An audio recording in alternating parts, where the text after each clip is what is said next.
پھر بیان کرتے انما کان الحق معہو اے ما علی رضی اللہ تعالیٰ عنہ فی تلک النوبہ لصحت بیعتہ و انعقادہا فکان علی الحق فی قتال معاویہ بصفین۔ امام ابن الحمام لکھتے ہیں حق بغیر شک و شبہ کے مولا علی المرتضیٰ کی طرف تھا۔ یہ گڈمڈ کرنے کی اجازت نہیں، یہ منافقت اور مداہنت ہے کہ پتہ نہیں حق ادھر تھا یا معلوم نہیں حق ادھر تھا، یا یہ کہنا کہ دونوں طرف سے آبا ہیں، دونوں طرف حق ہے، ہم کچھ نہیں کہہ سکتے۔ نہیں، اتنے فیڈر میں دودھ پینے والے بچے نہ بنو، نہ اتنے بدھو خود بنو، نہ بدھو امت کو بناؤ۔ حق کی ہر ایک کو پہچان ہے، 1400 سال میں ہزاروں کتابیں بھری پڑی ہیں اس پر، ہر کتاب نے حق کو کھول کے لکھ دیا ہے۔ پھر آگے فرماتے ہیں کہ قتال صفین میں جب جنگ صفین ہو گئی تھی، بغیر شک و شبہ کے حق مولا علی المرتضیٰ کے ساتھ تھا۔ اب صاحب فتح القدیر لکھتے ہیں کہ اس پر دلیل قولہ علیہ الصلاۃ والسلام لعمار، جو متفق علیہ حدیث ہے بخاری مسلم کی، کہ آقا نے فرمایا ستقتلک الفئۃ الباغیہ، عمار تمہیں ایک باغی گروہ قتل کرے گا، شہید کرے گا۔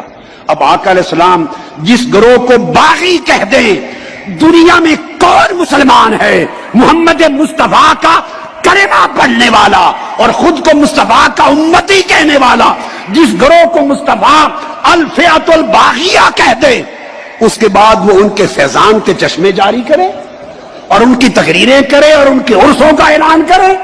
خدا کے لیے یہ کام 1300 سال میں اہل سنت کے اکابر نے نہیں کیا تھا، یہ فتنہ نہ بپا کرو۔ خاموشی مسلک اہل سنت بس، مگر خاموشی مداہنت کے ساتھ نہیں، وضاحت کے ساتھ کہ حق پر کون تھا اور کون غلطی پر تھا۔ ان کو خروج اور بغاوت کا لکھا ہے اس عمل کو۔ اور اس کے بعد پھر آگے میں دیکھیے، کسی کو شوق ہو مجھ پر فتویٰ نہ لگائیں، مجھ سے پہلے امام مرغینانی صاحب الہدایہ پہ لگائیں، امام ابو منصور بغدادی پر لگائیں، امام ابو المعین النصفی پہ لگائیں، صاحب شرح المواقف پہ لگائیں، صاحب شرح المقاصد پہ لگائیں، اور صاحب شرح عقائد نصفیہ پہ لگائیں۔ میں نے کل درجنوں کتب حافظ ابن جرسکلانی پہ لگائیں، امام عینی پہ لگائیں۔ میں نے آپ کو 1300 سال کی تاریخ علم کل پڑھا دی، ان پہ جو فتویٰ لگائیں اس میں بھی شریک ہوں۔ توبہ کر لینی چاہیے۔ اور فرماتے حضور علیہ السلام کا ارشاد، اور یہ لکھ کر کہ آقا نے فرمایا تھا عمار تمہیں باغی گروہ قتل کرے گا۔ اب آگے یہاں بھی ڈنڈی مارنے کی اجازت نہیں کہ کون باغی تھا، کس نے قتل کیا، کس نے نہیں۔ کوئی کہہ سکتا ہے جی معلوم نہیں، میں کہا نہیں، اتنے بدھو نہیں ہیں کہ معلوم نہیں۔ صاحب فتح القدیر لکھتے ہیں وَقَدْ قَتَلَهُ أَصْحَابُ مُعَاوِيَّةَ يُصَرِّحُ بِأَنَّهُ بُغَاةٌ، اور واضح طور پر حضرت امیر معاویہ کے لشکر نے ان کو قتل کیا تھا۔ یہ تصریح کرتا ہے اس امر کی کہ یہ طبقہ باغیوں کا طبقہ تھا۔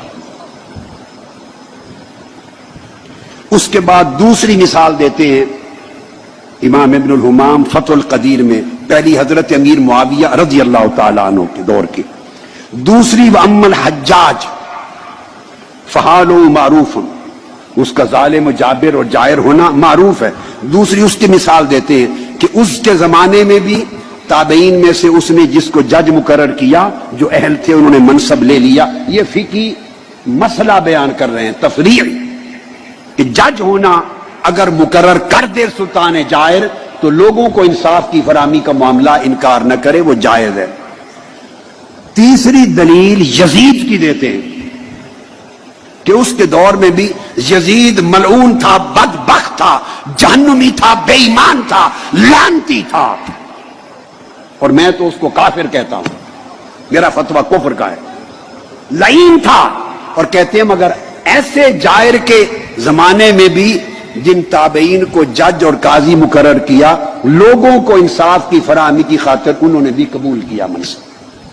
اب آپ دیکھیں کیا مثالیں دی ہیں، یہ مثالیں میں نہیں دے رہا ہوں، پھر چوتھی مثال دی ہے صاحب فتح القدیر نے، وہ کہا ہے کہ اس کی مثال یوں بھی ہے جیسے بلاد مغرب میں غیر مسلموں کا قبضہ ہے مسلمان زمینوں پر، مسلم ممالک پر غیر مسلموں کا قبضہ ہے بلاد المغرب میں، مغرب کا جو موراکو وغیرہ کے بلاد میں اور بلاد حبشہ میں، مگر وہاں مسلمان ہے ہی کوئی نہیں سلطان، لیکن لوگوں کے مسائل حل کرنے اور انصاف کی فراہمی کے لیے لوگ مل کر خود ہی اپنا کسی کو والی اور گورنر مقرر کر لیتے ہیں، خود ہی اپنا جج مقرر کر لیتے ہیں، خود بھی جمعہ اور عید کی نماز کے لیے امام مقرر کر لیتے ہیں۔ یہ تقرری بھی جائز ہے۔ وہ کہتے ہیں جس طرح یہ تقرریاں لوگوں کی ضروریات کو پورا کرنے کے لیے جائز ہیں، اس طرح ایسی تقرری ان کے دور میں بھی جائز ہے۔ اب میرا خیال ہے کوئی 2 سال کا بچہ ہوگا تو شاید اس کو سمجھنا آئے، شاید 3 سے 4 سال سے اوپر کی عمر کا بچہ بھی نہیں رہے گا جس کو سمجھنا آئے۔ اب یہی کتاب الہدایہ، اس کی ایک اور شرح ہے البنایہ، امام عینی کی، امام بدر الدین العینی، ان کی شرح البنایہ علی الہدایہ۔ اب اس کی عبارت لے لیں، وہ بھی یہی کہتے ہیں والحق کان بید علی رضی اللہ تعالی عنہ فی نوبتہ، اس ٹرم میں، اس باری میں حق مولا علی کے طرف تھا۔ یہ بیان کر کے آگے جملہ سن لیں، العنایہ، میں بڑا اہم جملہ بتا رہا ہوں شرح الہدایہ پر، فقہ حنفی کی مسلم کتاب، یہ امام عینی شارح بخاری بھی ہیں، عمدۃ القاری کے مصنف، اور یہ شارح ہدایہ بھی ہیں البنایہ۔ وہ لکھتے ہیں وَعِنْدَ أَهْلِ السُّنَّةِ، اہل سنت کا عقیدہ بیان کرتے ہیں، وَعِنْدَ أَهْلِ السُّنَّةِ مُعَاوِيَةُ رضی اللہ عنہ کان باغیًا فی نوبت علی رضی اللہ تعالیٰ عنہ، کہ مولا علی مرتضیٰ کے دور خلافت میں حضرت امیر معاویہ رضی اللہ تعالیٰ عنہ، ان کے لیے یہ لفظ بغاوت کا استعمال کیا۔ عبارتیں پڑھے ہوئے اور یہ کتابیں پڑھے ہوئے اور کچھ نہیں تو 40-45 برس گزر گئے۔ 1970 سے پہلے کتنا زمانہ ہو گیا؟ 48 سال ہو گئے جی، 48-50 سال گزر گئے، چونکہ 70 سال 2 سال پہلے پڑھی تھی۔